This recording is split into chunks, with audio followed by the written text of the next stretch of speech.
Golden jubilee سال ہے تو ہم نے آفیشلی لانچ کیا ہے آج کہ پاکستان پیپلز پارٹی 2023 کو golden jubilee of the 1973 constitution کا سال منا رہا ہے۔ پاکستان پیپلز پارٹی سمجھتی ہے کہ 1973 کانسٹیٹیوشن ہمارا آئین بھٹو شہید کا امانت ہے، اور شہید ذوالفقار علی بھٹو نے کنسنسس کے ساتھ پہلی دفعہ اس ملک میں ایسے آئین لے کے دیا جس میں ساری شہریوں کے حقوق کا تحفظ کیے گئے، عام آدمی کے حقوق کا تحفظ کیے گئے، مزدور سے لے کے کسان تک کا جو حق ہے، جو حقوق ہے، ان کا تحفظ کیا گیا۔ ہمارا صحافیوں کا جو فریڈم آف سپیچ کا رائٹ ہے اس کا تحفظ کیا گیا، اور ایک ایسا آئین جو سارے صوبوں کو ساتھ لے کے چلتا ہے۔ اس ملک میں جو بھی رہتا ہے، ہر زبان بولنے والا، ہر ذات، ہر کسی کے لیے یہ پاکستان کا 1973 کا آئین ہے، اور ہم سمجھتے ہیں کہ جب تک یہ ملک اس آئین کے تحت چلے گا تب تک عوام کو ان کے حق ملے گا اور یہ ملک ترقی کرے گا۔ اور ہمارا تاریخ گواہ ہے کہ جب بھی اس آئین کے خلاف فیصلے لیے گئے، جب بھی اس آئین کو توڑا گیا تو نقصان ملک کا ہوا ہے۔ جب بھی اس آئین کے خلاف فیصلے لیے گئے تو نقصان اس ملک کے عوام کا ہوا ہے۔ اور اس سال جب کہ ہمارا گولڈن جوبلی ہے تو ہمیں یہ موقع ہے کہ ہم پاکستان کا نیا نسل کو، جنہوں نے نہیں دیکھا قائد عوام کا دور، جنہوں نے شہید بی بی کا دور نہیں دیکھا، جنہوں نے عامر ضیاء یا عامر مشرف کا دور نہیں دیکھا، یہ سال ہمارے لیے ایک موقع ہے کہ ہم نیا نسل کو سمجھائیں کہ کس طریقے سے اس آئین کے تحت ان کو حقوق دیا جا رہا ہے، کس طریقے سے کہ اس آئین سے پہلے ہر پاکستانی کے پاس وہ حق نہیں تھا کہ وہ ووٹ دے سکے۔ یہ بھٹو شہید کا 1973 کی آئین ہے جس نے یونیورسل سفریج دلوایا، ون مین ون ووٹ دلوایا۔ بھٹو شہید کے آئین سے پہلے صرف امیر کے پاس حق تھا کہ وہ ووٹ ڈالے۔ اگر آپ کے پاس پیسہ تھا، اگر آپ ٹیکس بھرتے تھے تب آپ ووٹ ڈال سکتے تھے، تب آپ اپنے نمائندے چن سکتے تھے، تب آپ اپنے ملک کے قسمت کے فیصلے لے سکتے تھے۔ لیکن اگر آپ غریب تھا اور آپ کے NTS نمبر نہیں تھا تو آپ ووٹ تک نہیں دے سکتے تھے۔ اگر آپ ووٹ نہیں دے سکتے تھے تو بولنے، اپنے حق مانگنے تو دور کی بات ہے۔ جو عام آدمی ہے، جو غریب عوام ہے، جو اس ملک کا مزدور ہے، جو اس ملک کا کسان ہے، وہ اس لیے آج تک شہید ذوالفقار علی بھٹو کو یاد کرتے تھے کہ اس آئین سے پہلے تب بھی وہ اسی ملک میں رہتے تھے، اور جو امیر لوگ ہیں، جو طاقتور لوگ ہیں، ان کے ساتھ رہنا پڑتا تھا۔ لیکن اس آئین سے پہلے الیکشنز بھی ہوتے تھے، لیکن قائد عوام کا اس آئین کے بعد وہ طاقتور آدمی، وہ امیر آدمی مجبور ہوا کہ وہ عام آدمی کے پاس جائے، عزت سے بات کرے، اور پہلی دفعہ ہوا کہ پاکستان میں وہ طاقتور طبقہ، وہ امیر طبقہ مجبور ہوا کہ وہ جائیں اور عام آدمی سے بھیک مانگے کہ آپ ہمیں ووٹ دیں۔ اور اس طریقے سے قائد عوام نے اس ملک میں ایک انقلاب لے کر آیا، اور راتوں رات عام آدمی کو وہ طاقت دلایا جس سے ہر انسٹیٹیوشن، ہر ادارہ، ہر طاقتور شخص مجبور ہوا کہ اب پاکستان کی عوام کا رائے لے کے آگے بڑھنا پڑے۔ ہم نے دیکھا ہے کہ اس آئین نے بڑے بڑے ادارے قائم کیے، اس آئین نے ہمارے سامنے جو پارلیمان کھڑا ہے، جو اس پورا ملک کا نمائندگی کرتا ہے، یہ ادارہ بھی بنایا ہے. یہ جو ہمارے پیچھے ہمارا سائڈ پہ ایک ادارہ کھڑا ہے جو عدالت ہے، اس ادارہ کو بھی یہی آئین نے کھڑا کیا. ہمارے جو صوبے ہیں ان میں بھی حکومتیں ہیں، اور وہ صوبے بھی جس شکل میں ہیں وہ جیسے ہیں وہ اس آئین کی وجہ سے ہیں. اور اگر آج تک یہ ملک چلتا آ رہا ہے تو وہ اس لیے کہ اس آئین کی وجہ سے. اور میں سمجھتا ہوں کہ اس آئین کے لیے اور اس ملک کے لیے اپنے تاریخ میں کافی امتحان آئے ہیں. ضیاء کا دور ایک امتحان تھا، مشرف کا دور ایک امتحان تھا، اور حال ہی میں جس سلیکٹڈ دور سے ہم گزرے، جس کے نتیجے میں ہمارا ووٹ کا حق پہ ڈاکہ مارا گیا، ہمارے ادارے پہ ڈاکے مارے گئے، ہمارا عوام کا پیٹ پہ جیب پہ ڈاکہ مارا گیا، معیشت کی جو بیک بون ہے اس کو تروایا گیا. وہ بھی ایک امتحان تھا ہمارا آئین کے لیے. مگر جس وقت سے ہم آج گزر رہے ہیں یہ بھی ایک قسم کے امتحان ہے، اور اگر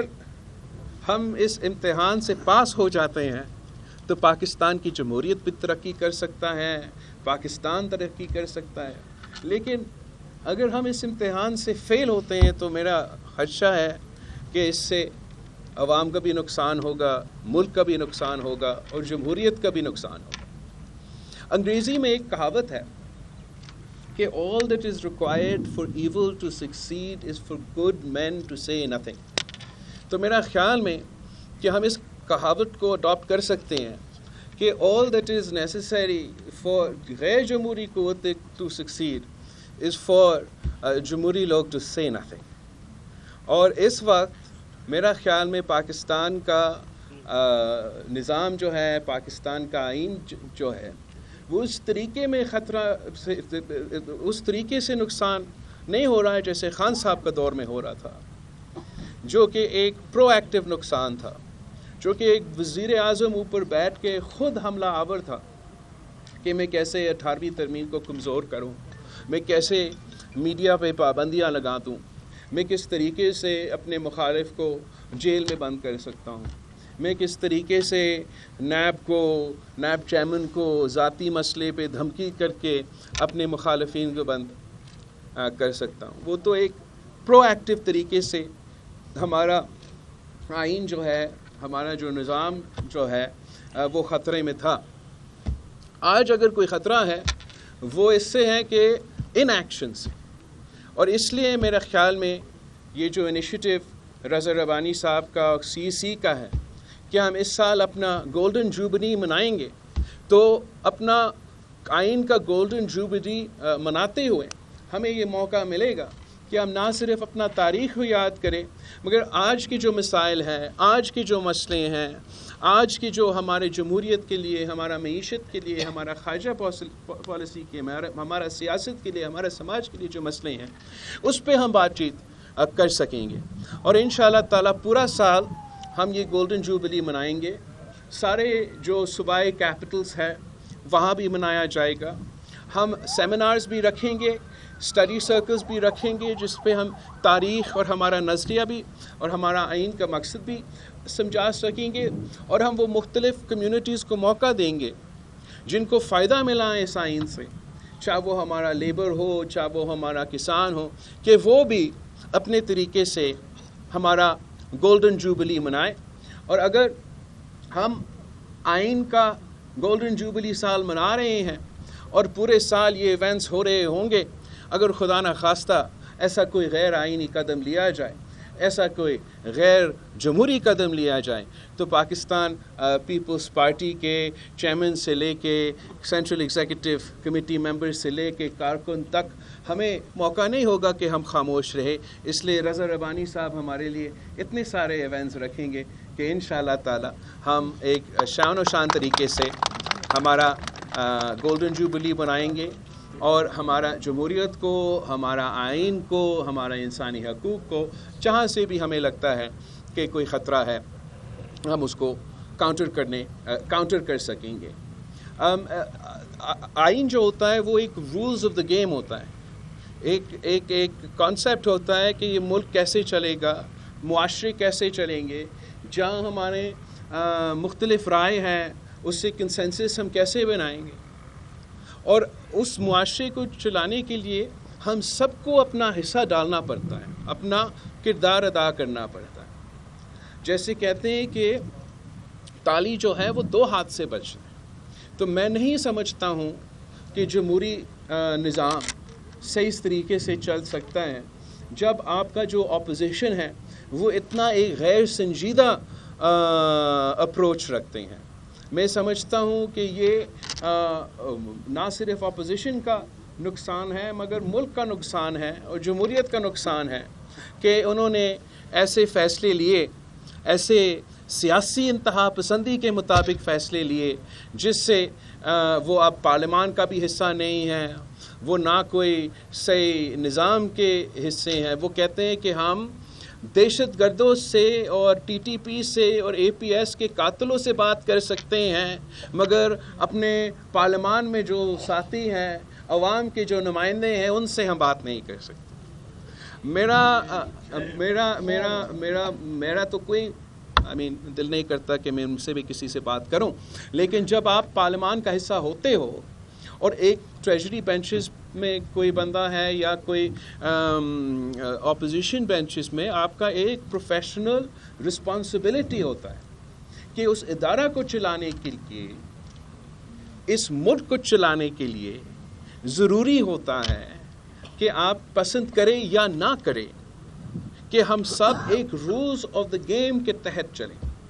اور وہ رولز اگر ہم سب رسپیکٹ کریں گے، ہم سب یہ فیصلہ، اگر سارے سیاسی پارٹیز یہ فیصلہ کرتے ہیں کہ پاکستان کا سیاسی میدان اتنا بڑا ہے کہ ہم سب اس میں رہ سکتے ہیں، ہم سب اس میں کھیل سکتے ہیں اور سب اپنے کوشش کر سکتے ہیں اپنے عوام کے مسائل حل کرنے کے لیے، تو ملک کا فائدہ ہوگا، پاکستان کے عوام کا فائدہ ہوگا۔ اس وقت جن سنگین حالات سے ہم گزر رہے ہیں، جس معاشی بحران، سیاسی بحران، سماجی بحران سے ہم گزر رہے ہیں، شاید تاریخ میں ہم نے کبھی اتنا بڑا کرائسس سے نہیں گزرے ہیں، اور یہی وقت ہے کہ سب کو ایک منیمل کامن ایجنڈا پہ اگری ہونا پڑے گا، کم از کم ماننا پڑے گا کہ کیا کیا کردار ادا کر سکتے ہیں تاکہ ہمارے سامنے جو پارلیمان ہے وہ چل سکے، ہمارا ملک کا نظام ہے وہ چل سکے، جو بھی حکومت میں آئے وہ کس طریقے سے اس نظام کو آگے لے کے جا سکتے ہیں، اور آگے جو ہے وہ عوام کے مسائل کیسے حل ہوں گے۔ اس کے لیے پاکستان کی سینٹرل ایگزیکٹو کمیٹی نے یہ بھی فیصلہ لیا ہے کہ ہم ایک minimum basic rules of the game کے لیے، ایک آپ سمجھے کوڈ آف کانڈکٹ کے لیے پاکستان پیپلز پارٹی ایک کمیٹی تشکیل دے گی جس سے ہم ساری سیاسی جماعتوں سے رابطہ کرنے کے لیے تیار ہے، ان کو ہم پسند کرتے ہیں یا نہیں، کہ جو منیمم کوڈ آف کانڈکٹ ہے، جس کوڈ آف کنڈکٹ کے تحت ہم پارلیمان کے اندر ایک دوسرے کے ساتھ چلیں گے، کس کوڈ آف کنڈکٹ کے تحت ہم ایک دوسرے کے مقابلے کریں گے الیکشن کے دور میں، کس کوڈ آف کنڈکٹ کے تحت ہم پارلیمان کے اندر اور پارلیمان کے باہر ایک دوسرے کے ساتھ سلوک کریں گے۔ اگر پاکستان کی سیاسی جماعتیں اتنی ہی کنسنسس آپس میں بنائیں تو میں سمجھتا ہوں کہ جو ملک کے بحران ہے، جو ملک کے کرائسس ہے، ہم وہ شاید حل کر سکیں گے، آگے بڑھ سکیں گے۔ اگر ہر سیاسی جماعت کا یہی سوچ ہوگا کہ یا میں کھیلوں گا، میں کسی کو نہیں کھیلنے دوں گا، تو اس طریقے سے صرف جو نقصان ہے وہ پاکستان کے عوام کا ہوگا۔ اور آج جس مہنگائی، بے روزگاری اور معاشی بحران سے پاکستان کے عوام گزر رہے ہیں، میرا خیال میں کہ اسی ماحول میں اگر ہم اپنے سیاسی جماعتیں اپنے جو طریقہ کار ہیں وہ بہتر نہیں کرتے ہیں تو ہم پھر ان حالات کو نہیں سنبھال سکیں گے. ہم پاکستان کے ہم سب پہ یہ ذمہ داری ہے کہ ہم ایسے اپنے آپ کا کنڈکٹ کریں تاکہ ملک کو نہ نقصان ہو اور پاکستان کے عوام کا فائدہ ہو. تو میں آپ سب کو پاکستان کی آئین کا گولڈن جوبلی کو مبارک دیتا ہوں اور دعا کرتا ہوں کہ یہ سال جو ہے